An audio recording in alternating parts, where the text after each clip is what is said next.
All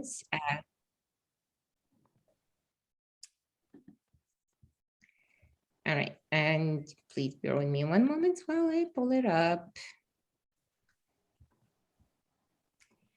As we come together today from our homes, our workplaces, our union offices all across the province, I would like to acknowledge that I'm here today on the unceded territory of the Anishinaabe people, and in particular acknowledge the lands of the Mississaugas and of the Credit, on whose ancestral lands I'm connecting to this virtual meeting. I also acknowledge that you are joining us from the many territories and lands across Turtle Island that have been inhabited by Indigenous people from the beginning of time. We are honored to be here as guests on this land that Indigenous peoples have cared for and continue to care for. We invite you to take a moment to yourself to locate where you presently live and honor the people of the land. Please feel free to type in the chat where you are joining us from. Think of your relation to the place you live, work, and interact. We are also compelled to acknowledge our colonialist history, the devastation and destruction it has caused, and the ways it continues to damage the lives of so many Indigenous people. We continue to commit ourselves to working with others to bring justice to murdered and missing Indigenous women and girls from coast to coast to coast. Especially with the recent finding and recovery of Indigenous children buried at unmarked mass graves on the sites of former residential schools across the country, we are reminded of the haunting and horrific legacy of the residential school system and the ongoing harm Canada's assimilationist policies and colonial laws have on Indigenous people. We are all witness to the deep disparities in our communities, and we are committing to working diligently to achieve prosperity and equality for all peoples. Our recognition of the historic importance of Indigenous peoples is clearly and overtly linked to our collective commitment to make the promise and challenge of truth and reconciliation real in our committees and in our union. So thank you so much, everyone, for joining again. We will continue with our meeting, and I will invite my colleague, my friend, and the partners for this meeting, because it was in collaboration between the Women's Committee and the Racial Justice Committee at CUPE Ontario, and the help of all the amazing staff that we have at CUPE Ontario. So I invite Valerie Joseph to read the equality statement for us. Go ahead, Valerie. Thanks, Leila. Good evening, everyone. Thank you for joining us. So this is CUPE's equality statement. Union solidarity is based on the principle that union members are equal and deserve mutual respect at all levels. Any behavior that creates conflict prevents us from working together to strengthen our union. As unionists, mutual respect, cooperation, and understanding are our goals. We should neither condone nor tolerate behavior that undermines the dignity or self-esteem of any individual or creates an intimidating, hostile, or offensive environment. Discriminatory speech or conduct which is racist, sexist, transphobic, or homophobic hurts and thereby divides us. So too does discrimination on the basis of ability, age, class, religion, language, and ethnic origin. Sometimes discrimination takes the form of harassment. Harassment means using real or perceived power to abuse, devalue, or humiliate. Harassment should not be treated as a joke. The uneasiness and resentment that it creates are not feelings that help us grow as a union. Discrimination and harassment focus on characteristics that make us different, and they reduce our capacity to work together on shared concerns such as decent wages, safe working conditions, and justice in the workplace, society, and in our union. CUPE's policies and practices must reflect our commitment to equality.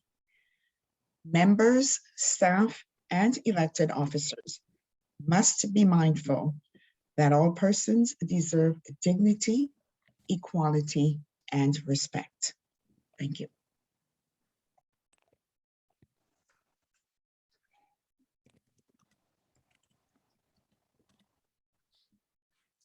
Thank you so much, Kimberly, thank you, Valerie.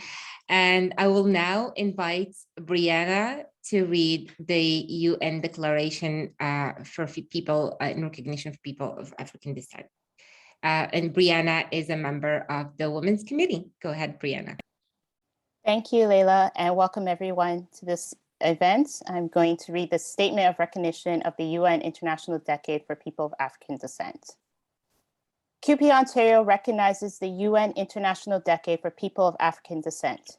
In 2013, the General Assembly of the United Nations declared January 1st, 2015 to December 31st, 2024 as the International Decade for People of African Descent. The theme of the decade is People of African Descent, Recognition, Justice, and Development. Given the existence of slavery in Canada from the 16th century to 1834, and the ongoing inequalities and injustices towards people of African descent, CUPE Ontario acknowledges the importance of this decade. This decade is an opportunity to celebrate and recognize the important contributions made by people of African descent to our union and society, and to work towards reparations and justice. Following consultations, a United Nations working group of experts drafted a clear list of recommendations to address structural barriers faced by people of African descent across Canada. These recommendations can guide us in our work as activists. As a progressive labor union, we have a responsibility to act. The Anti-Racism Organizational Action Plan is one way that we will continue to do better. As a union, we can take concrete measures to ensure the full inclusion of people of African descent. We can work to combat anti-Black racism, racial discrimination, xenophobia, and other forms of oppression. No one is free until we are all free. And now I'm going to introduce Yolanda McLean, who will be doing opening remarks. Yolanda McLean became a CUPE member in 1989 when she began working as a school board library tech in Toronto, becoming a member, activist, and leader of what is now Toronto Education Workers, CUPE Local 4400. For more than a decade, she has served on CUPE Ontario Executive Board until very recently as the second vice president. She has also served on CUPE National Executive Board for a decade as a diversity vice president for racialized members, and now as a regional vice president for Ontario. She is well known in the broader labor movement, serving as one of the two executive vice presidents representing CUPE at the Ontario Federation of Labor, and is also the president of the Coalition of Black Trade Unionists for Canada. In December 2021, she made history, becoming the new Secretary Treasurer of CUPE Ontario. She's the first education worker and the first Black woman to hold either of the two top positions at CUPE Ontario. And it's my great pleasure to welcome Yolanda McLean to the stage. Welcome, Yolanda. Thank you so much, Brianna. I so appreciate you. Nice seeing everyone in their rectangles. The boxes have grown over 2 years, so they're now rectangles. So nice to see all of you. I'm a hugger, so let's do this, because I am a hugger, and I want to welcome everybody tonight. You wait till I get you in person. I'm so thrilled to be joining you tonight. And I want to thank CUPE Ontario and the Women's Committee and the Racial Justice Committee for bringing women, self-identified women from CUPE and our community organizations together. This is very rare, but so needed. And I want to tell you that CUPE is at the forefront of doing this amazing work, connecting labor and community. I also want to acknowledge that I'm also on traditional Indigenous territories on which we're learning and working and organizing today on their land. And even though we're all in different rectangles coming from different physical locations, we do have to recognize the land that we're on. And so I want you to know that I'm joining you today from the Huron, Wendat, Anishinaabeg, Haudenosaunee, and the Mississaugas of the Credit.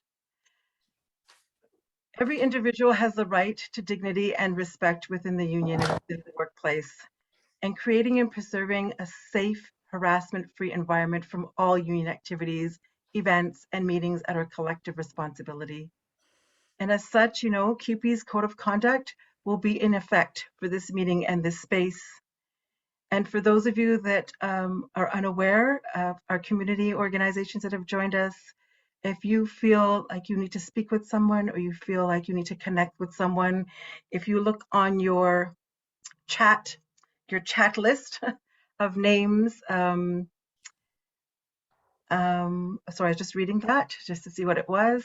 I know that Kimberly's there for support and some others that can help. I just want you to know that we're connecting with you. Before we go any further, I also want to say, I acknowledge these past few weeks have been so hard for all of us, and witnessing the hate, I kind of get emotional sometimes because it just is like under my skin now, where I can get angry, through these occupations of the convoy, and for what it means for folks is sometimes hard to believe. But sometimes we realize we're living this. And we're all witnesses of how we live in this country. We're land defenders and opposing the threat of their homelands are met with violent police and assault rifles. We all have stories to tell. A country where Indigenous women are fighting for compensation for children who have been abused by child welfare, are sued by the country, where Black people demanding meaningful inclusion in the Pride Parade incurs a wrath of country beside. They spoke up at the parade that they were invited to. When Black folks kneel down, get tasered and are shot. When Black folks wear a hood, they also get shot and killed. Where Black and Indigenous people who are exercising their rights to protest are routinely monitored by the RCMP, seen as threats to the state. These are some difficult times. And still a country where truck drivers ram their pickup trucks through protest lines or decorate their vehicles with violent and racist language, harm Indigenous people because of their protests. It is totally unacceptable. That is difficult for all of us to even fathom or think of. But I do know that I'm proud of CUPE for the actions that we took to condemn this occupation and to show support and solidarity for all the folks who are being under attack. I want to thank those of you that I see you in the Zoom. You look warm today. On Sunday, we were at a rally. You didn't look so warm, standing up, fighting for the rights of our members as we continue to say no to hate. Thank you for being there. We will continue to write statements and we'll continue to stand in solidarity with those communities. We're in this space tonight and we know that CUPE women are at a crossroads. And we're still reeling from, the disproportionate impact of COVID-19 pandemic. And they are nevertheless determined to combat enduring sexism in the workplace and society while making their influence felt on this year's provincial and municipal elections. The pandemic has only served to multiply historic problems that CUPE women face at work and at home. And the gender wage gap widened as women in the workplace, in care work, were subject to new restrictions and they've lost shifts. Women couldn't work 2 and 3 jobs. They could only work 1 because of COVID. With the schools closed, some of you are like nodding your heads because you were there.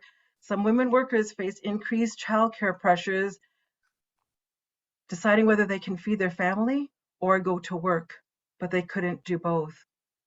And for others, indeed, too many more others, more times at home meant more threats of domestic violence and sexual violence.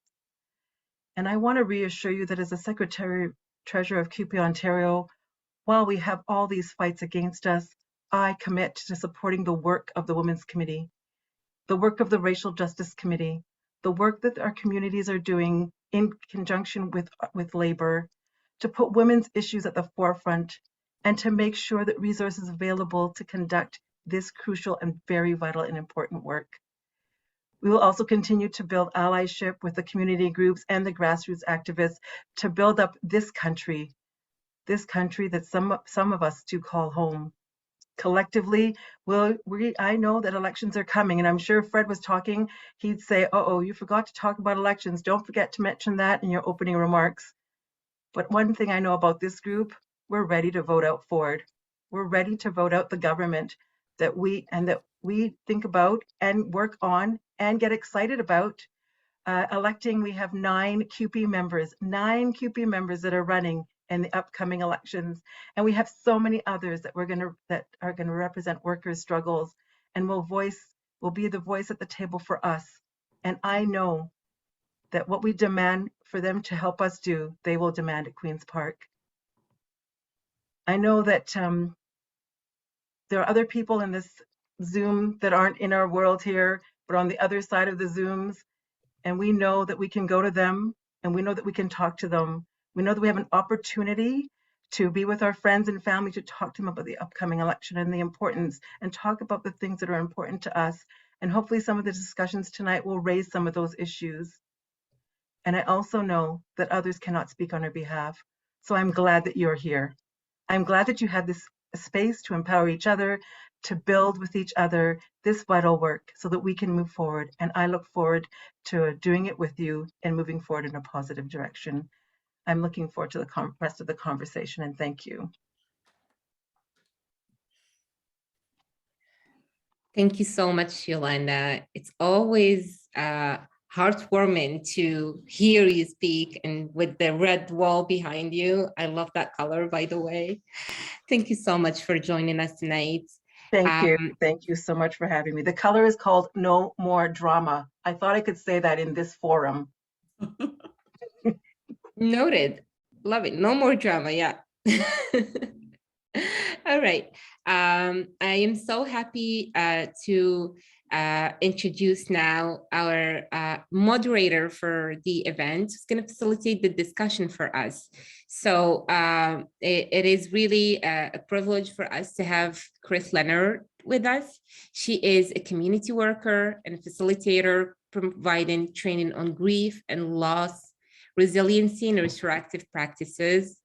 Chris has worked with survivors of sexual violence, people living with HIV, women in prison, bereaved youth, and mothers who have lost children to gun violence. She is a consultant with the AIDS Bereavement and Resiliency Project of Ontario and the Zen Shiatsu therapist who brings mindful awareness to her work of holding space to help facilitate individual and collective change in the community. So thank you so much, Chris, for being with us tonight in this space, and look forward to the rest of this discussion. Take it away, Chris. Wonderful. Thank you, Leila. And before we begin, I want to invite everyone to take a moment to breathe with me. We're all coming from wherever we're coming from in our day, whatever we've been doing, whatever conversations we've had, experiences we might have engaged in between when we wake up and when we landed here. And so I want to invite you to breathe with me so that we can come into presence with ourselves. Because when we're present with ourselves, we're more likely to be more present with those that we're gathering with. So inviting you to just take your gaze off the screen, because many of us have had our gaze on the screen from the time we started working today.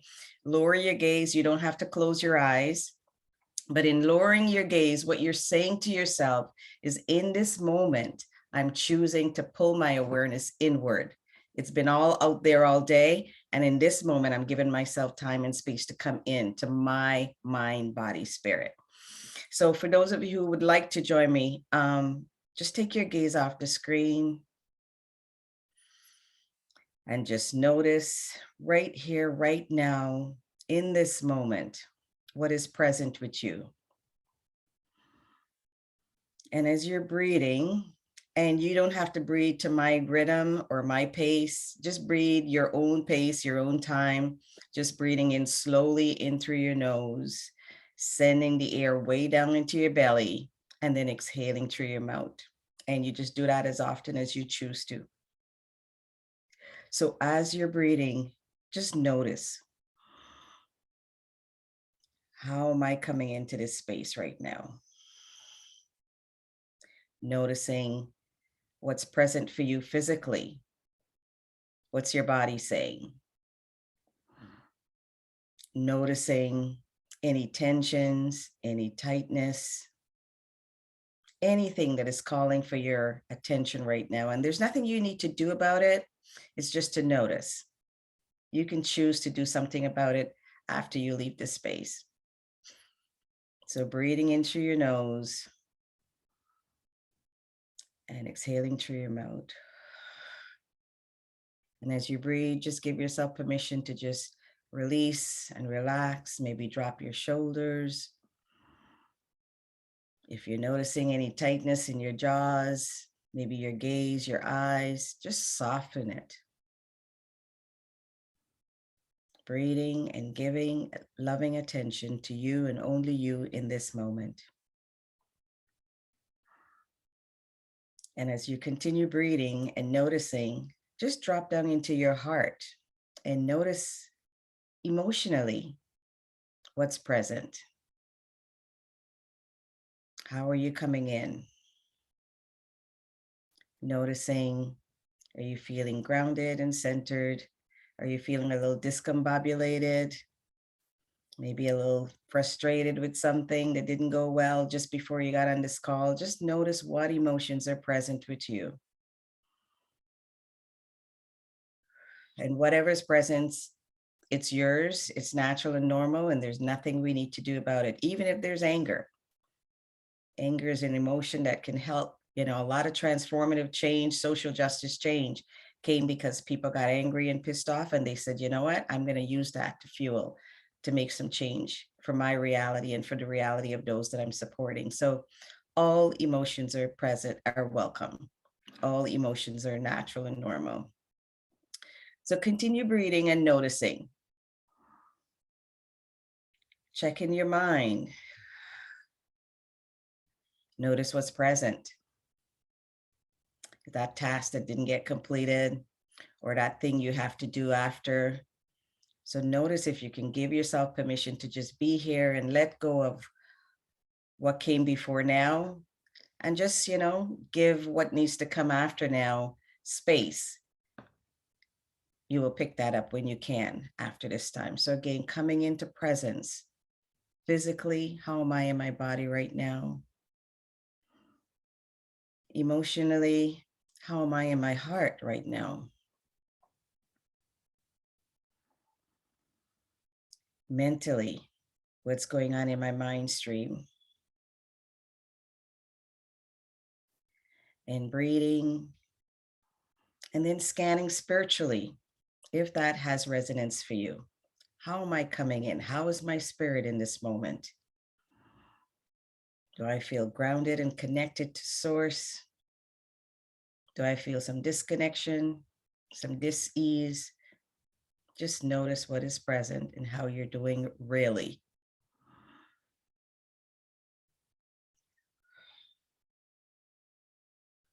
And I'm going to stop speaking and give those of you who are choosing to ground with me in this moment an opportunity to just take 3 more deep inhalations and exhalations on your own, and then we'll come back into the circle.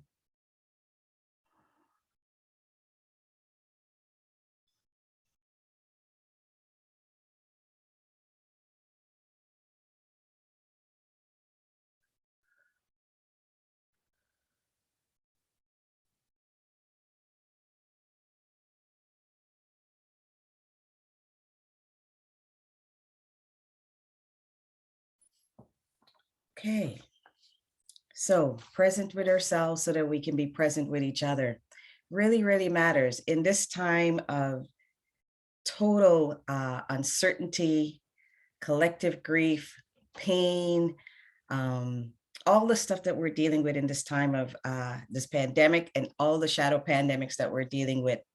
We're all of us, including those of us who practice, we're all discombobulated. We're all living in fight, flight, freeze. For some people, we can't fight. don't even have the energy to run. And so some people are just constricted and frozen. And that's a natural response. Our nervous system has been activated, is overly activated, including for children, because there's so much happening around and people are constantly worried, anxious, fearful. And so our nervous system is shot. So when we give ourselves permission to breathe,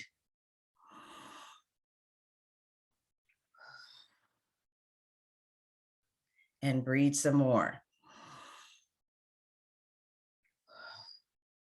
what we're doing is we're helping our nervous system to reset.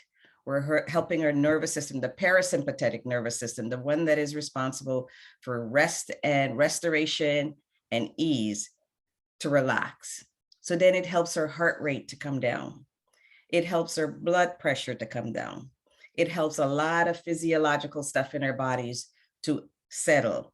And that way we're not, in a situation where we're causing, physical dis-ease. So things like blood pressure and hypertension, diabetes, it's not all about diet. A lot of it is what's happening to our systems from the stress and the wear and tear that we're constantly experiencing in our bodies as a result of these times that we're living in. So I share that with you as a tip for when you're in a situation and you need to, and you're having a reaction. You can pause, you can ground, and then you can choose how you want to respond. And, all of you, many of you here are activists. And so as activists, because I was an old labor activist and a sexual violence activist many years ago, and I know how we get fired up. You know that feeling when something is happening and you're ready to get out there and kick ass. But that comes at a cost to our body. So we have to find a way to balance out that energy that gets built up, that helps us to move change and make change happen. But we have to have a counteracting energy to help our bodies to then reset and to relax. So I start with that. Thank you for indulging me with that. And I hope it was helpful for those of you who participated. So it is truly a privilege and an honor to hold space with you tonight. I'd like to introduce our guests. Tamika Shaw is Manager, Primary Healthcare Services with Taibu Community Health Care Center in Scarborough, Ontario. With the goal of improving health outcomes of individuals and community, Tamika co-leads clinical initiatives aimed at improving patient access to care, building organization capacity, and fostering external partnerships, leveraging her experience in health, leadership, and project management. Tamika also serves as a clinical lead for the center's COVID pandemic response, yay to Tamika, which includes testing, immunization, health education, digital health, patient safety initiatives. With a career as a community dietitian spanning over 14 years, Tamika continues to provide counseling on a wide range of diet-related conditions, plan and deliver evidence-based programs, and work with various community agencies to address food insecurities. Tamika obtained her Bachelor of Applied Science in Nutrition and Food at Ryerson University and holds a graduate degree in health science from the University of Toronto. She's a member of the College of Dietitians of Ontario, Community Health Centers Dietitian Action Group, and sits on the board of the Primary Care Dietitians Association. Welcome, Tamika. And Magdalia Jones currently holds a position of Senior Manager of Employment Programs at Tropicana Community Services Employment Center. Magdalia has been actively involved in the employment field in different capacities, such as employment counselor, job coach, coordinator of counseling services, and manager of employment programs supporting job seekers of Black, African, Caribbean descent, and other racialized communities since 2008. Magdalia believes in attaining results through strong leadership and professionalism, high standards, accountability, integrity, and strong work ethics. She believes in establishing partnerships, seeking employment opportunities for youth and adults, and advocating for the success of the Black community she serves. Welcome, Sister Jones. And Berlene Howe Toronto-based activist Veroline Howe, an inspirational leader for racialized women both inside the labor movement and in the community. A voice for equality, diversity, and inclusion, Sister Howe has served as CUPE's 2191 Vice President for the past 6 years and on CUPE's Ontario's Executive Board for the past decade. In accepting the award, she pledged to ensure that there would be space on the award for those who have traditionally been voiceless. You go, girl. In addition to her work with her local union and with CUPE Ontario and CBTU, Howe has spent more than 2 decades monitoring Black and other racialized members in their struggles against precarity, discrimination, racism, and she was the recipient of the CUPE National 2019 Ed Blackman Award that recognizes outstanding leadership in the pursuit of racial justice and diversity inside the labor movement. Welcome, welcome, Sister Howe. I do want to say, repeat, like I said before, this means a lot to me, coming from a family of labor activists. My mom was an activist. Before I shifted to community work, I was also very active in my local, and started as a shop steward, went on to women's committee member, and then decided to run and was the president of my local. Back then it was called CEP, the Communications, Energy, and Paper Workers Union. I think they're now merged and they're a big union that I don't even know what it's called, maybe Unifor, but I'm not sure. Anyhow, it is truly an honor for me to also recognize everyone who's gathered here tonight. So I don't know your names, I can't see your faces because we're in this space here, but welcome, welcome one and all. And I believe I just saw a message that someone, Fatima, please say what you need to say. I see that you have a hand raised.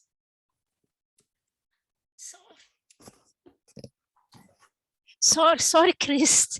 I cannot, I keep trying to lower my hands. I don't know, something happened. Well, I guess this was meant to be, because I, as you spoke, I know who I'm speaking to. Welcome, Yes. Auntie. Welcome, Yes. Auntie. Well, yeah, thank you. Nice to see you Yes. again. So this conversation is about speaking about how you've been managing over the last 20-something months. How have you been dealing with the pandemic? How have you been impacted? How's your work been impacted? How are the communities that you're supported been impacted? And so I'm going to go in the order of the bios, and we'll start with you, Tamika. Anything you want to say about, how you've been impacted by the pandemic, how the work that you're doing in the communities you're serving are doing in these times, extraordinary times? So I've been in this position probably as long as the pandemic or since the outbreak started. I was a dietitian up until February 2020. And my very first meeting that I actually got pulled into right after my promotion was a pandemic planning meeting. It was, there's a pandemic and we think you need to be, or there's an outbreak, we have cases, we think you need to be in this meeting. And so it's been nonstop for the past pretty much almost 2 years, right? So many effects, I think, from patients, the effect on staff or community members, and then of course there's a personal effect. But if I were to speak to just Taibu's perspectives and the effect on our clients and our community members, we were very vibrant, have always been vibrant. We pride ourselves on our volunteer engagement, community engagement.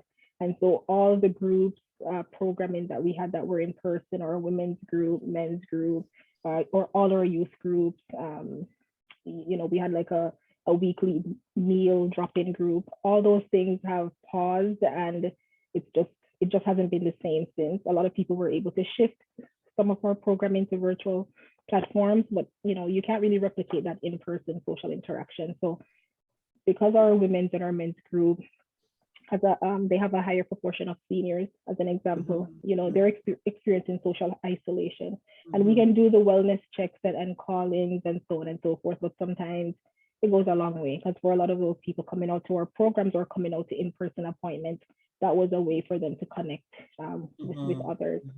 So I know we've shifted and we've adjusted, and we've seen success in some areas. COVID has sort of opened up especially the digital health part, right? Like we always had means to digital health, but we just never really used it because we weren't forced to. And so we see some opportunities there, but we also can't forget that there is a divide Yes. with people who either do not have access or do not have the know-how, or who are so used to a former way of doing things and now have to really shift and learn new ways. So certainly the effect is widespread. Yes.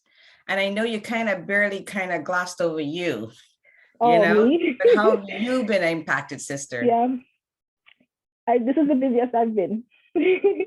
So definitely the busiest I've been, and with like the various school closures, I have two young kids. I have a 13 and a 10-year-old. So with the school closures, with the new role, so I'm juggling the new role, but then you have school closures. I need to be at home because somebody needs to be at home. But then my position is one that actually it's better if I'm on site and in person, right? It's a healthcare center. And so fortunately, the organization that I'm with, and I've been there since 2009, one of the pluses for me for being there and staying that long was always the work-life balance. And so leadership in general, they tend to be very focused on take care of what matters, right? So if you need to work from home, then let's get you work from home access. And not just me, like with our other staff, let's say our nurses, where typically nurses need to be on site, but we were able to structure schedules in such a way that people would have some on-site days and some remote work from home days. So that certainly helped. Maybe if I was with a different organization where I was really forced to be in, then I would have the challenges that I know some of our clients have experienced, such as the childcare piece, or having to help your kids with schoolwork when maybe that's not your forte, right? Yes. I've been working the entire pandemic, so I've been fortunate that way that I haven't experienced job loss or income insecurity. So many things. I can definitely see both sides. It's more the stress and the ongoing, and now I just unplug from the news somewhat, just so I'm not always bombarded. It's really a balance and striking a balance. And I think 2 years in, I'm sort of coming to grips with it, but at the same time, I am tired, right? Yes. Thank you. Okay. Definitely, our communities have been disproportionately impacted. So as you're all seeing, the whole issue of equity and access has been heightened about, it's not more in our face. We knew it always existed, but we're seeing it. We're seeing the disparities in the communities that, your agency is serving. Thank you, Tamika. Migdalia, I want to check, because I think I call you Magdalia. And so I want to make sure I'm getting your name right. Am I saying it Migdalia? Is that how you say it? Please tell me. It's Migdalia. Migdalia. Thank you. Thank you. So please tell us, how have you been impacted by you personally? Let's start with ourselves, because often as women, as activists, we're out there, starting with community and our family and then community. But let's starting with you. How have you been impacted and then moving out to community? Okay, well, personally, the pandemic started in 2020. I was first impacted by the fact that we rushed into remote work in a flash, And I had at that point around 27 staff that I oversaw at the employment center.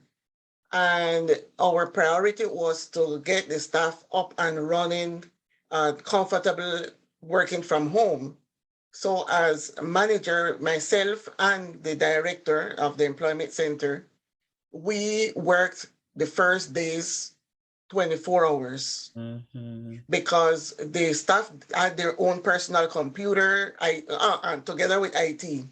So we worked 24 hours just to get everybody up and running and we didn't have telephones, we didn't have the computers, all of this. We didn't have enough computers to give everyone to be working from home. So those first days, I felt so tired and overwhelmed. And nevertheless, the pandemic was happening and you didn't know what to expect.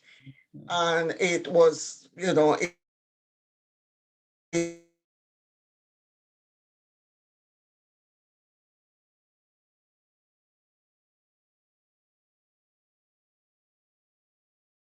it was and develop activity how the process would be to collect all the things, make sure clients' confidential information is secure because we work with vulnerable clients.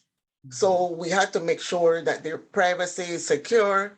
Then okay, it was those dark days, but at the same time we laugh a lot as a team. We laugh a lot, and one of the things that I remember about technology was the fact that in December our IT gave us a training about Teams, Microsoft Teams, and I'm like, I don't know when I'm going to use this thing. That was December before the pandemic. And when the pandemic hit though, I realized, okay, this is something that we have to use now. I had to be asking, how do you get this done? My son, that he's in IT too, so he was helping out. So the first months were very challenging. It was hard to deal with. Working long hours, the strain on your body, no time off, you work, because you're at home. So you're just going. So that was a hard time. Then little by little, you start, as human beings, you start to try to see how you fit in and accommodate yourself. And it helped. The negative side, I gained a lot of weight, so I have to know how I lose that weight. So all of those things happen, while you are in this pandemic. When I look into my staff, we had family members that passed away. Personally, I had a family member that passed away in April of 2020 in New York, working in a hospital and got the virus. So that hit hard as well. So all of those emotions, but you have to still go in. As a Black serving organization that I've been blessed to work for, we realized that our clients needed more help from the beginning.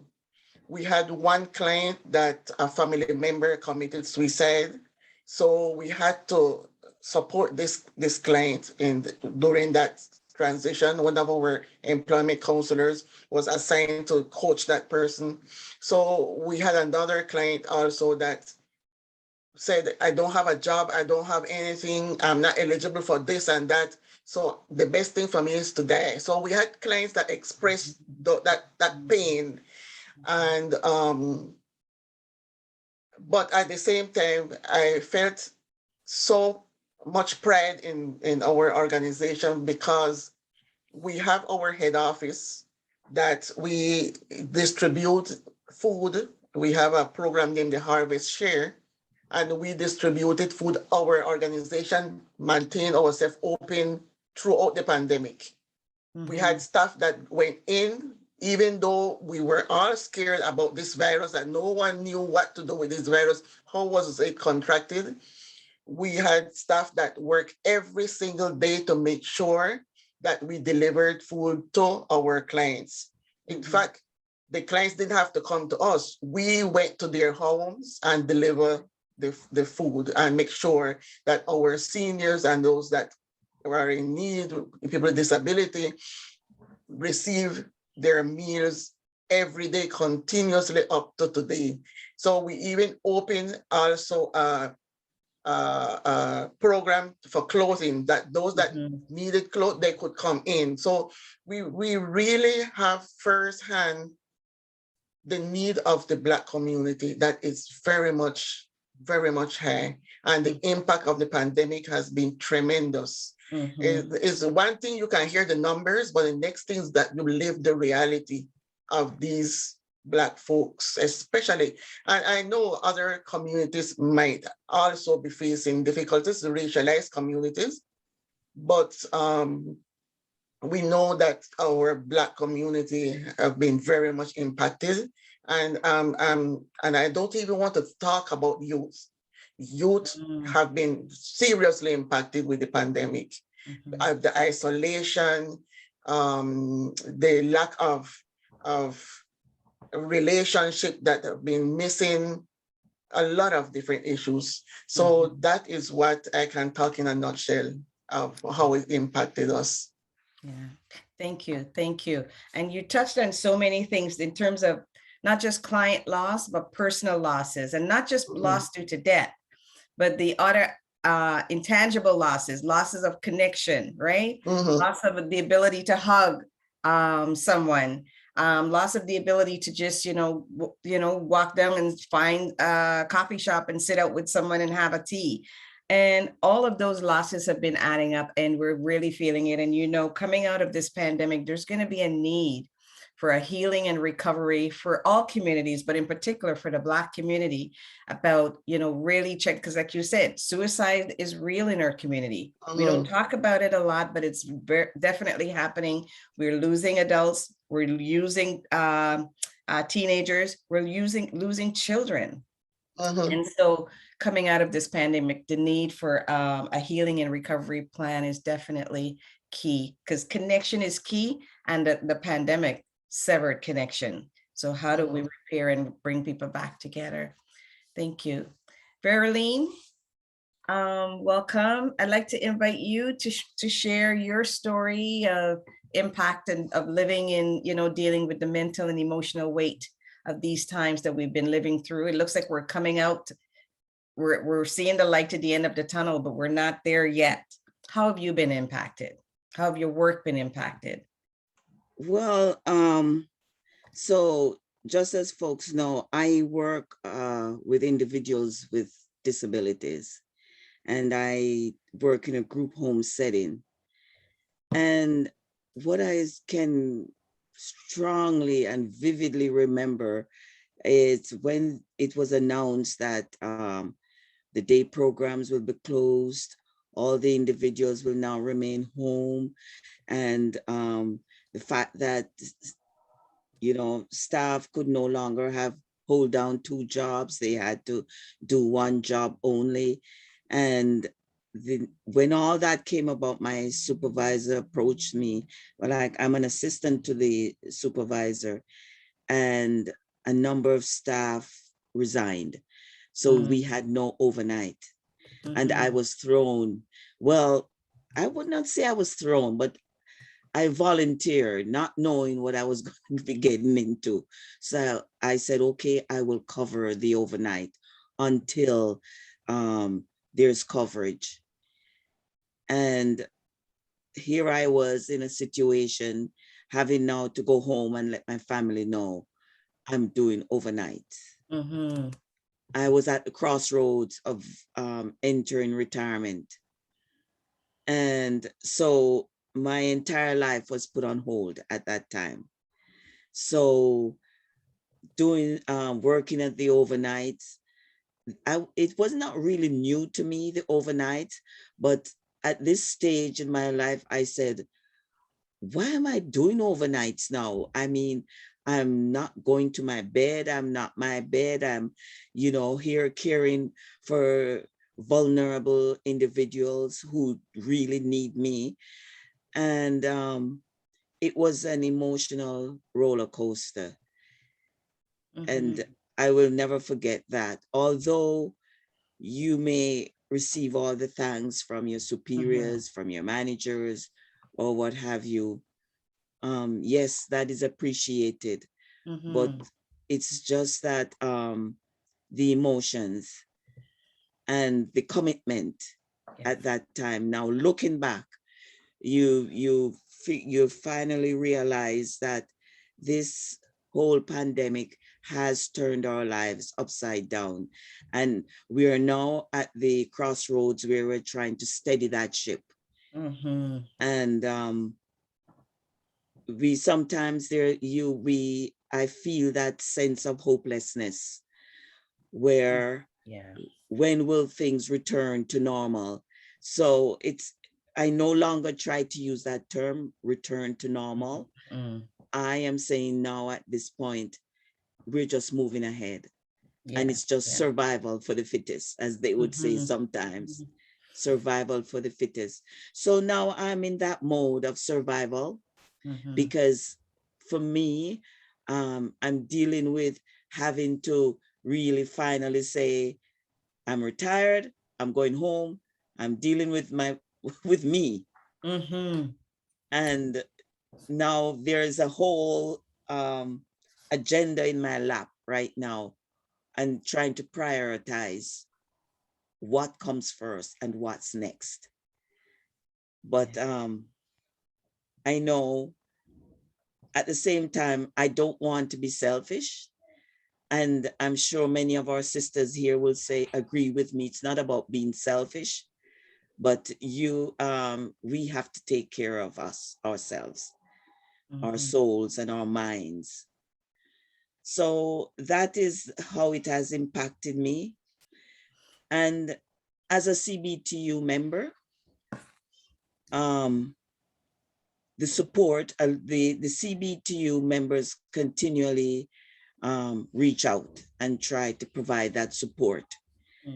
And in the midst of all that chaos, they still find time to have workshops and to educate and sensitize our members, and also to engage Black members and Black folks into the movement.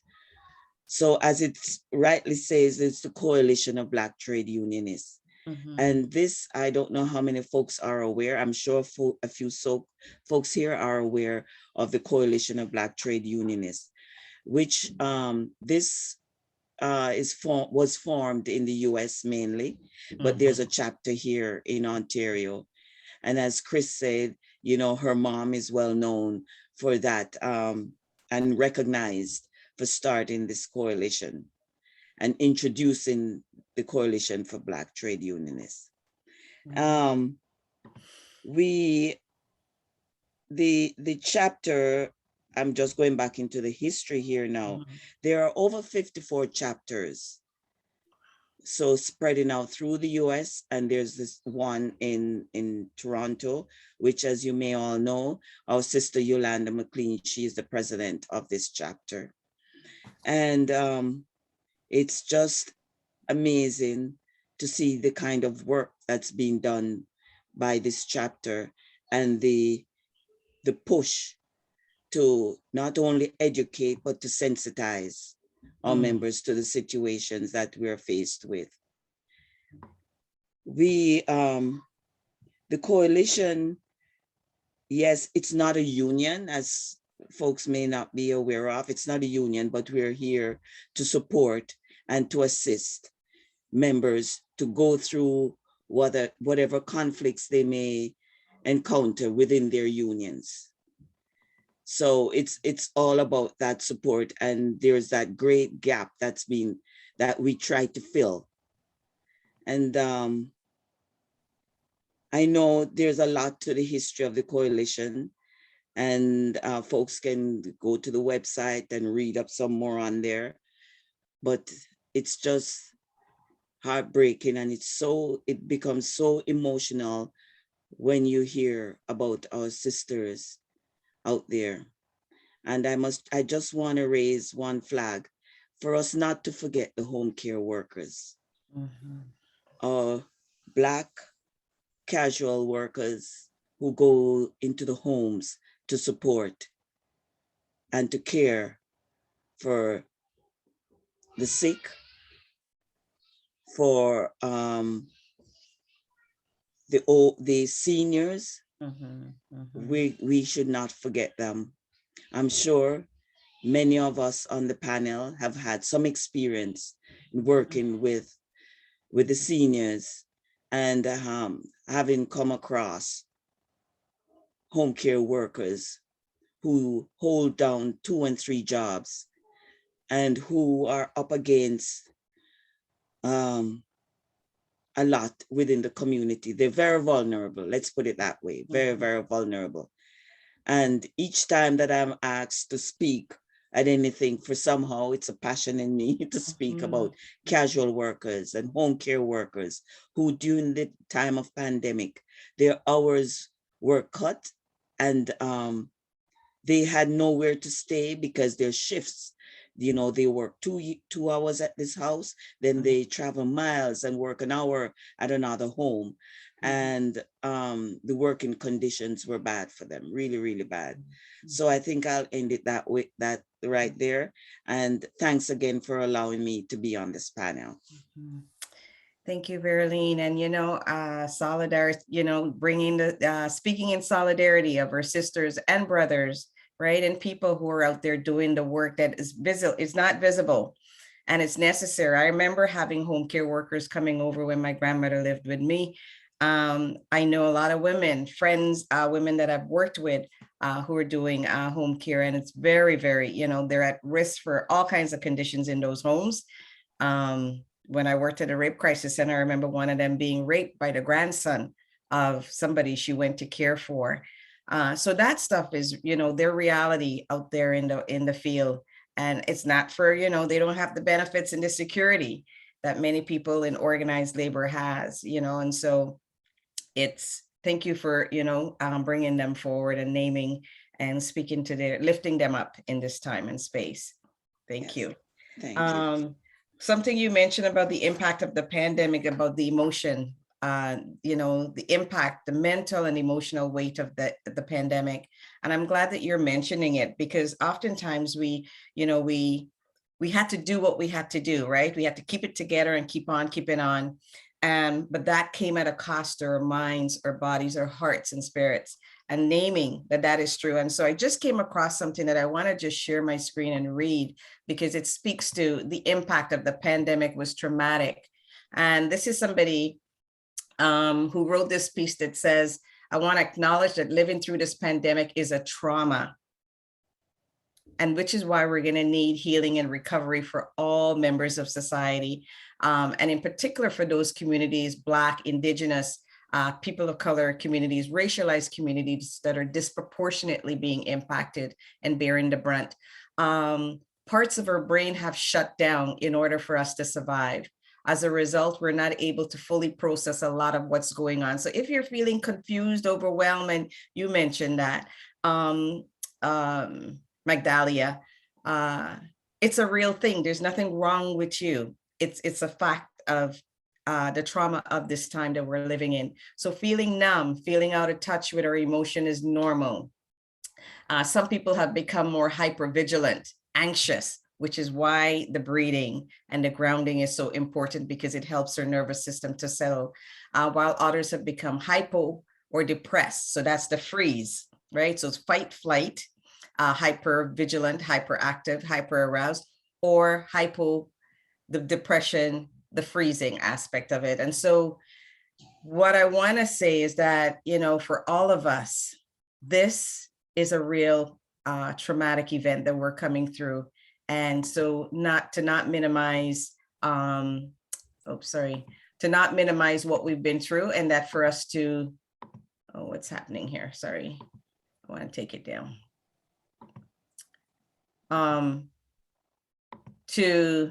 What just happened? Oh, there it is.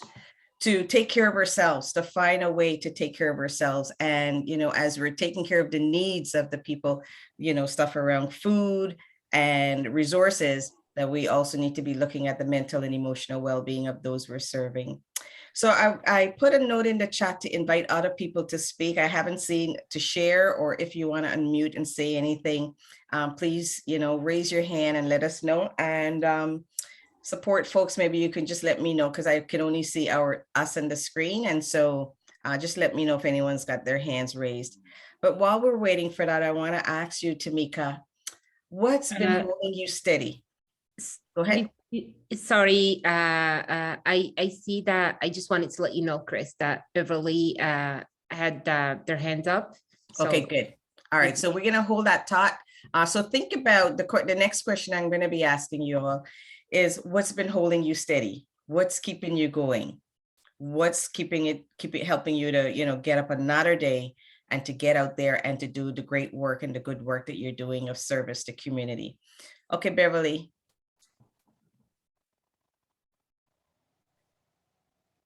Can you hear me? Yes, I can. Okay. I can't see you, but I can hear you. There you are. Yeah, thank you very much for allowing me to listen to this. I'm a member of the executive of the Cambridge NDP, and we're proud to have Marjorie Knight as our candidate, who's a Black activist in this community. And the stories that I've listened to today reinforce the message that we hope we're getting out to the community through Marjorie, and encouraging people to move on for a better life. So thank you. Your stories are important and will be noted. Thank you, Beverly, for zooming in from, did you say Kitchener? Kitchener? Cambridge. Cambridge. Yeah. Welcome. Thank you. Any other comments before I go back to the panel? Anything that they shared that touched you? Anything you want to share about how you've been impacted by these times? I'm just going to jump in, Chris, and just say I'm not going to share, but I really just want to encourage all the participants in this space, because we usually don't get the opportunity to speak up and share. And I just want to encourage everyone to take up the space and to let us know and to share with us how was the experience, and also if you have anything to demand, like from the organizations, from the community groups, from the activists here, if you have an action going on and you would like support, just like this is our space, and we're here to empower each other, to support each other, and to hear from each other.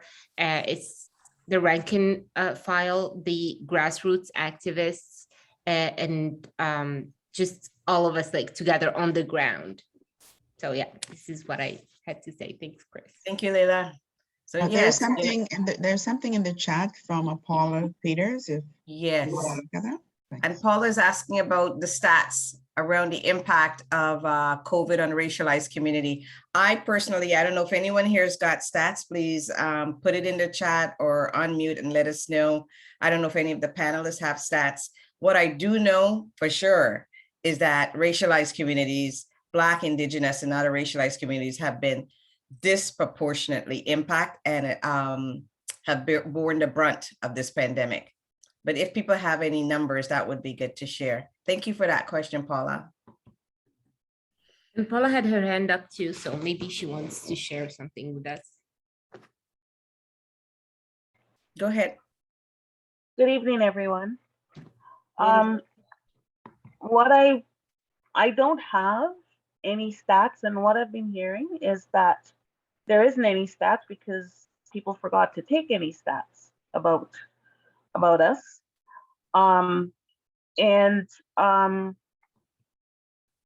It says that we were highly impacted, but nobody really says how much and who it was. And as workers who look after people, I don't think we're being really looked after in terms of the healthcare as usual, in terms of making that a priority. Mm-hmm. I appreciate your sentiments, Paula. Are you still speaking? Because it looks like you are, but we're not hearing anything. Oh, you finished. All right. Magdalia put something, Health Canada stats, the impact of COVID on racialized community. Thank you so much for putting that up there.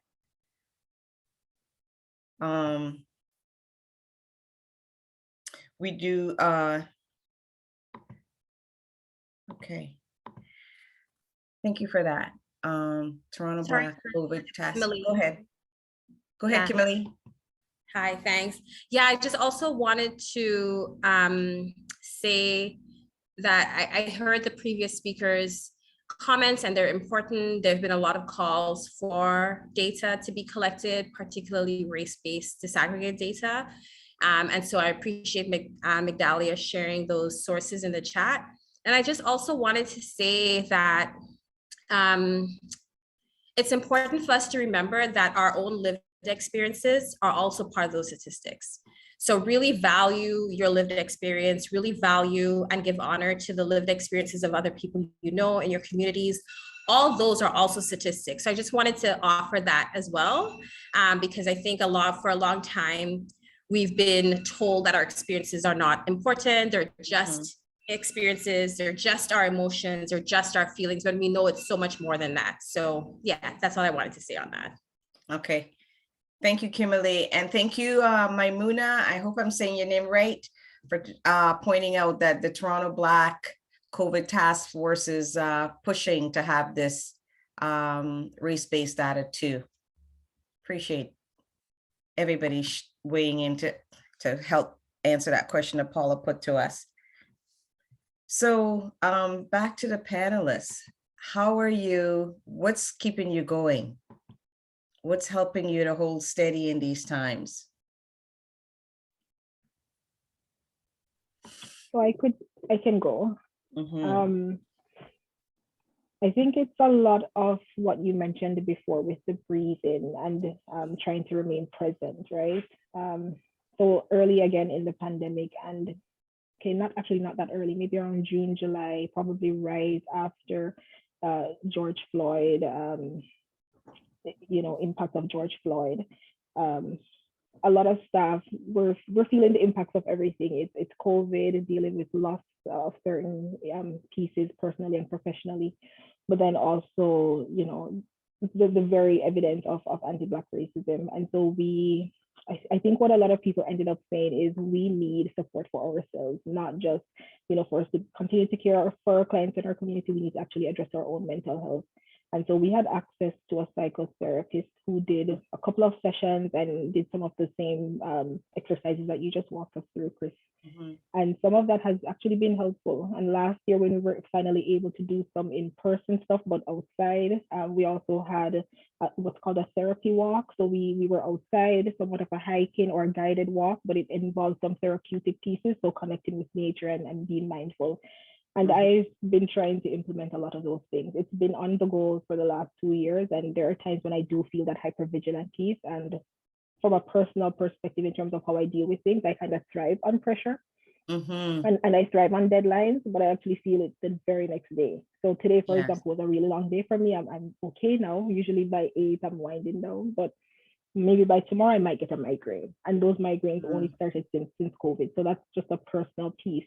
And so I have to be very mindful with making sure that I'm drinking, I'm taking my breaks, I'm doing bits of exercise, even if it's not my full 1 hour that I would usually do it. Let's do 10 minutes, let's get up every hour, let's stretch, eating well. And then of course my family, right? So like I need to turn up for my family, even if I get home and I'm exhausted, my kids are waiting for me. So it's a bit of everything that's keeping me going, but I'm pretty sure that whole trauma piece, that piece really resonates with me, is the effect will probably come after. Yes, yes. And to not discount it. And it's not just the trauma of the pandemic, but like you mentioned, George Floyd, and, think of Indigenous communities with all the historical collective grief and trauma that's been revealed with the remains that were found. And so people are not talking about racial trauma, but racial trauma is real. And it's as this sister who did a piece on, she has it's called the 4 Bodies.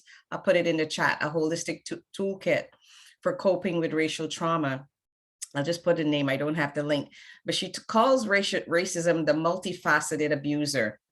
And because it has emotional, physical, mental, and spiritual effects on our community. And that research has shown that racism leads to, well, we know, anxiety, depression, hypervigilance, chronic stress, and all that stuff leaves us with symptoms similar to post-traumatic stress disorder. So even though it's not in the DSM, it's something that is real and it's something that is impacting us. And so we cannot underestimate the impact of the last, 2 years on our minds, bodies, spirit. So thank you for mentioning that. Migdalia, how have you been coping? What's been holding you steady? Well,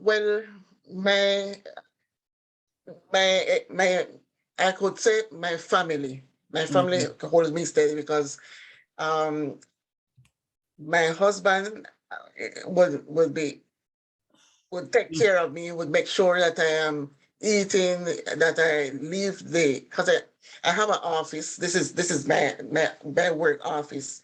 So he would make sure that even the garbage, because the papers and so on, little papers, and so he would make sure that I am comfortable, but also he would make sure that I take time to decompress and to relax. But what what is the real thing that helps me, and even though during the day is Zoom and these calls and the video chats and all of that, is connecting with my family back in my native country. I'm from Panama, I'm from Central America.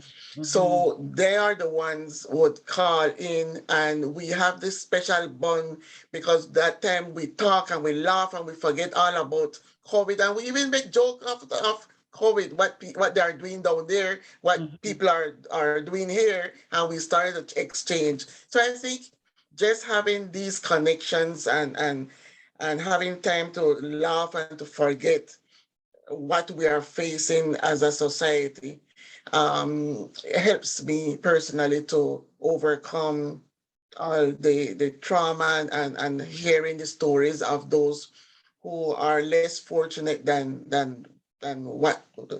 myself. So that really that connection really helps get me going. And I'm a person that I pray a lot. So prayers also. Some people don't believe in prayers, but for me, my praying time is important. And the part that makes me laugh now, that having online prayers really help, because I don't have to go out and get dressed. I can just put on my online prayers and I'm engaged right there with my prayers. So I think all of those things help me to cope with the difficulties and the extended hours of work and so on. So that really is my point of coping. Yes. Well, you touched on it. Connection is key, so calling your family, connecting with your family, laughing, humor, right? There's something called laughter yoga, and people might think it's funny that people go and laugh together, but it's releasing, and it's helping, just as prayers help, just as breathing help, laughter and just giving yourself a little bit of space between the chronic stressors and challenges of these times helps the body and the mind and the spirit to get a little break, catch a break. How about you, Verlene? There you go. Tamika, them have laughter yoga at Taibu. Yes, it really matters. Just laugh, yeah. Put on something and laugh. Go ahead, Verlene. How are you coping? Well, I try to do some traveling, although that adds another layer of stress in getting through the various barriers. But one good thing I must say about the CBTU, it's the WhatsApp. So I don't have to go seek information. It's right there at my fingertips. And you hear the good stories of the accomplishments, all that is shared on the WhatsApp group. And I must say it's very helpful. And to know that folks are okay. You hear from folks, that they're doing well, or if they're not, there is the support. So that's what I would say keeps me going. And of course, my grandchildren. They, I come home and I can get a laugh. There's always something comical that the kids can always make you laugh. Yes. But maybe sometimes you think it's the silliest thing, or but it's not. It's truly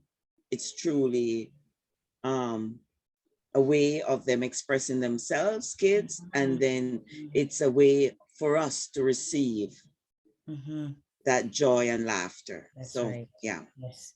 So good that you have access to family, right? The young people, bringing joy and laughter, because that is all that's helping to lift some of the weight that we're under. So whatever helps us to empty out and to get some release, we got to give ourselves permission to take it and to take it when it comes. I heard that Valerie, you have your hand up? Yes, Go ahead. thanks. I wanted to ask, especially Tamika, and I hope I'll say your name right, Migdalia. Thank you.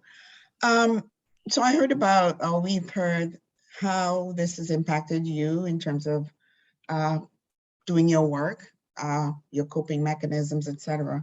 But I'm wondering, in the work that you do in dealing with clients, what have you seen, or what have you been seeing in terms of what may be different pre-COVID as opposed to what's happening now to people? Are their situations worse? Are they dealing with more trauma, more challenges? Of course, COVID is challenging, sorry, but specific things that was outside of the realm of your work prior to the onset of COVID. Could you maybe talk a bit about that, if that's the case, or maybe not, I don't know. From my experience, it depends on the issue, the concern, depends on the area. And I'll give you 2 examples. So I mentioned the piece around groups and most of our programs being in person, or visits with our primary care providers would have been in person, right? This is pre-COVID. And then COVID hit and we implemented a lot more digital health stuff or using more digital platforms. And when we looked at some of the data, not since this year, but when we compare the 2020, and if I had my thing, maybe I could share it, I'm not sure. You know what, actually we're pressed for time. But the key piece would be before or in person was actually lower, right? And then our COVID hit, we had more digital health access. And we actually saw an increase. Like once people had tablets, devices, like we were able to get people, hotspots and laptops and so on. And some people were trained on how to use it, let's say, for example, our seniors. And we actually saw the number of engagements go up significantly, like almost double with the digital pieces. Now, we don't know who would be in the before and who was in the after. Like we could have, maybe there was a change in the age, maybe it could have been a younger group accessing. We're not really sure about that piece. But just when we looked at the total numbers, there was a big increase in the after. And what some people told us was it was easier to access and to access the digital pieces from home, right? They didn't have to get dressed, they didn't have to leave. So an example would be our exercise programs.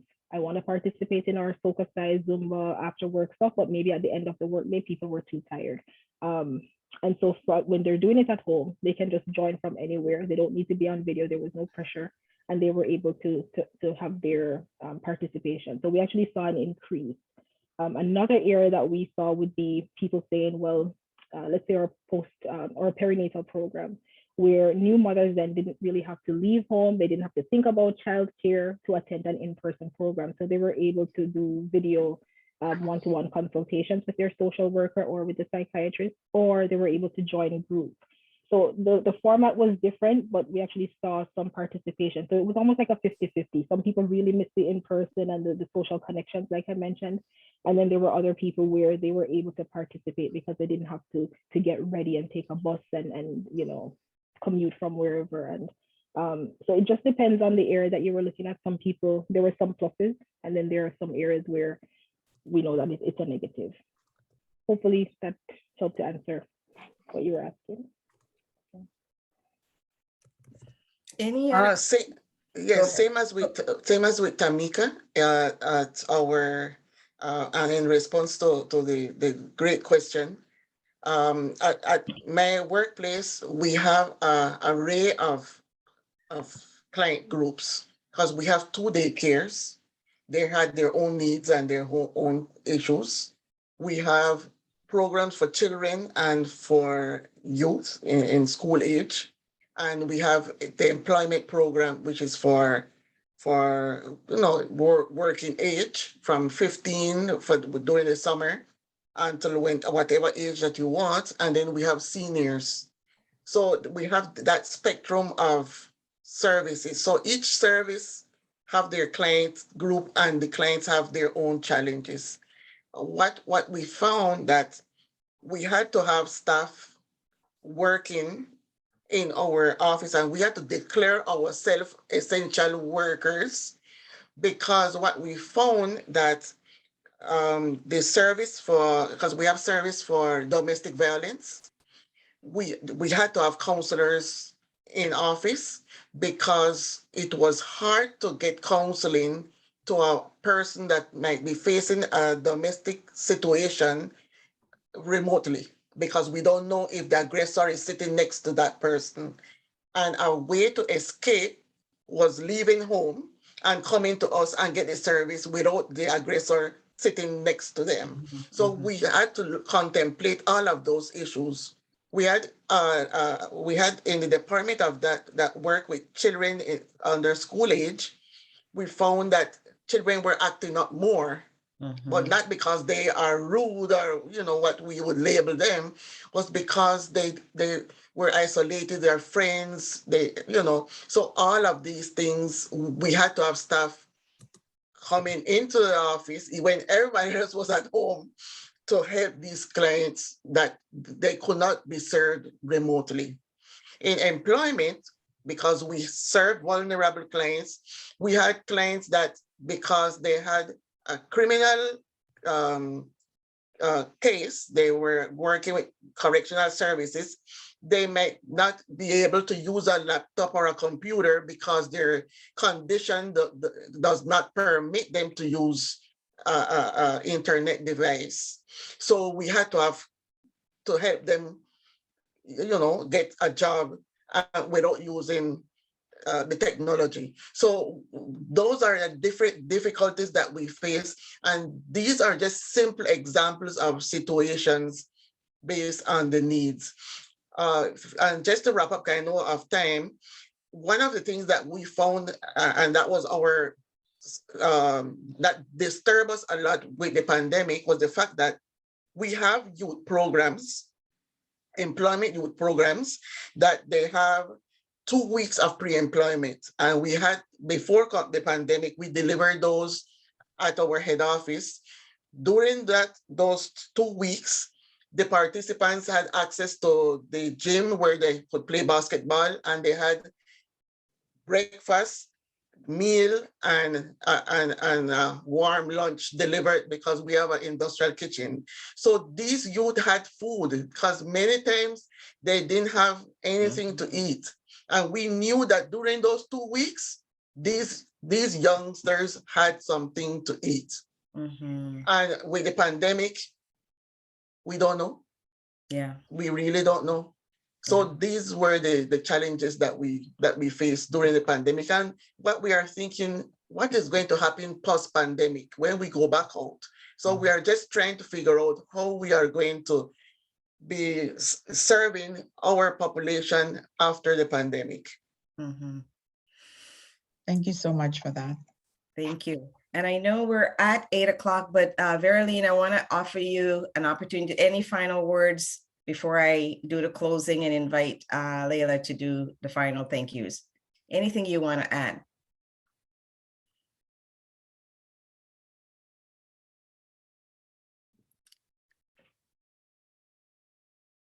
You're muted, Veroline. You're muted.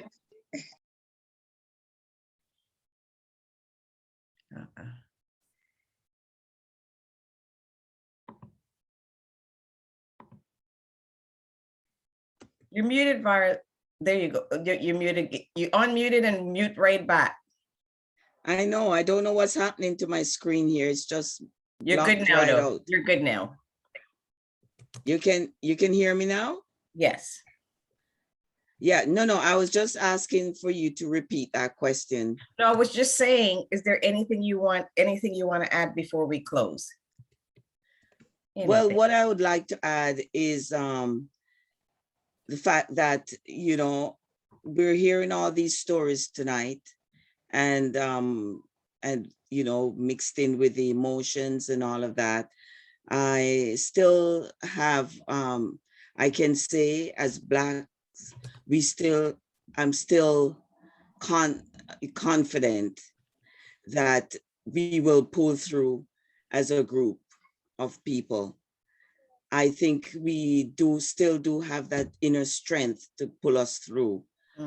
Yes, we may need a lot of support, but I don't think that we can give up at this point, because we, as Black folks, we are faced with many, many challenges. And I think this is another challenge that we are faced with. So I'm just happy to be here to hear and to share the information that was being said tonight. Thank you. Thank you. And Tamika, the last word to you before we close. Well, I was just going to very quickly just add to Migdalia's point that, and I did put it in the chat, that we saw the same, like double rates in food insecurities, which existed before for our communities.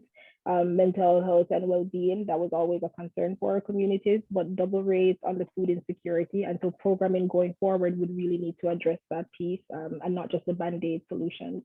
And the second part was around family-based and couples type relationship issues that really increased, as well as emotional eating or disordered eating that also increased over the pandemic, so much so that our own social workers and psychotherapists needed additional training and had to have capacity building training to be able to keep up with the number of increase in referrals. Thank you. Thank you. So, I mean, the trauma of the pandemic is real. And I just want to say, on behalf of the organizers, thank you, Tamika. Thank you, Migdalia. Thank you, Verily. Is that my speaker that's sounding like this? Oh, what's going on? I'm not sure what happened. But thank you all for coming on and for sharing the realities that you've been experiencing and that you're supporting out in community. It matters that we come together and we share and hear each other. And, it would have been nice to hear from other folks who are gathered in the circle, but, I hope that everyone here is taking something away. And the one takeaway I would say is, please don't discount what you're feeling or what someone close to you might be experiencing. It's not, kind of keep it together, get up and keep moving. No, we need to know that this has been a very traumatic time for all of us. And we need to attend to the grief and loss that we're being impacted by and the mental health stuff that is coming up for us, because our well-being matters. Thank you all. And to the community that's gathered, I hope that you're taking something away from this time and space that will also continue to help to lift you up, and that you can share with those closest to you. Layla, I'll turn it over to you to close. Thank you so much, Chris. This was wonderful. Can I ask that you facilitate all these similar meetings for us? Because this has been amazing. Thank you so much. Thank you, Migdalia and Verlaine and Tamika, for joining us and sharing with us and opening up to the group. I would like to thank all the participants who took time from their evenings away from their families or whatever they have to do to come and to participate with us. It means really a lot, and to know that we have such a strong community. I want to thank the staff of CUPE Ontario who helped us put the event together, the members of the CUPE Ontario Women's Committee and the CUPE Ontario Racialized Committee for thinking about putting this event together. And last but not least, I just want to thank our hero, Kimberly Phillip. She is the staff who supports us in multiple human rights committees at CUPE Ontario. And basically, we just dream and she makes our dreams come true. So thank you so much, Kimberly. I can never thank you enough for all the tireless work that you do.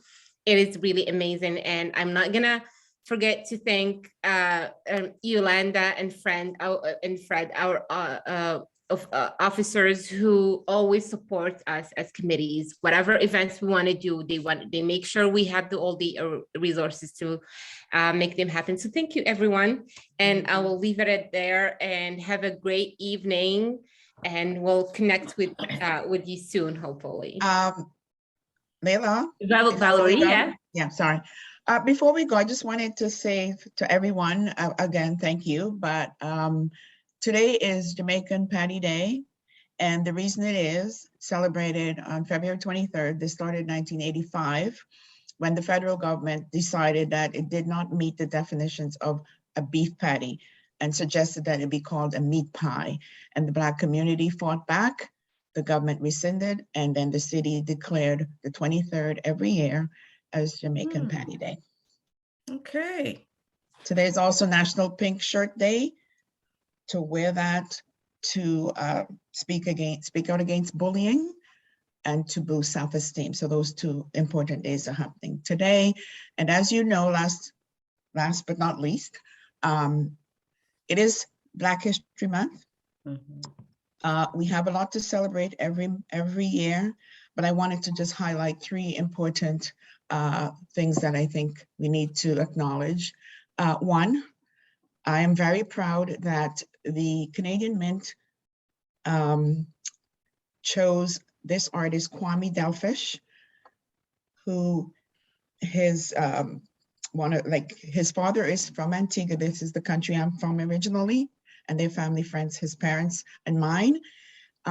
He's an artist, and he was commissioned to design a specific coin. I think it's a $25 coin that depicts the Underground Railroad. That is on sale at specific post offices. I've already gone and bought 3. They're about 99 something dollars each. They're not cheap, but I had 2. The second one is I discovered this lady. She's considered Canada's first lady of jazz, Eleanor Collins from Vancouver. She's 102 years old, still alive. And so Canada Post has just unveiled a postage stamp in her honor. So please go get your stamp. And the last one is Robert Small. Some of you may have heard of him. He's an artist that every year he produces the legacy posters for Black History Month, and he has different things like bookmarks now. Robert will be given the Order of Canada. So I'm just so happy about these accomplishments. And if you didn't know, I just wanted to share that with you, being that it is Black History Month. Thank you. All right. Well, good night all, rest well. And again, take care of yourself, be gentle with yourself, because our well-being matters. Yes. Thank you. Good evening. Bye. Thank you. Night. Good night. Have a good Take evening, care, everybody. everyone. Thanks for Thank coming. you. Stay safe. Thank you. Bye-bye. Bye.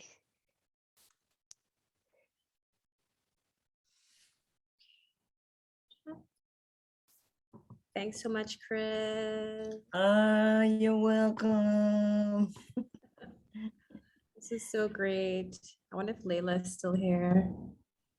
No, Layla left. Okay, so Chris, we'll follow up with you, but everything should go through. Say that again? I said I was happy to support. Yes. Yeah, no, it was so lovely. Like the way you held the space was like perfect. I think you invited people to share, and you also gave us space to do the important self-reflection. So thank you. You take care. Get some rest, sis. You too. All right. Bye. Blessings, everybody. Bye.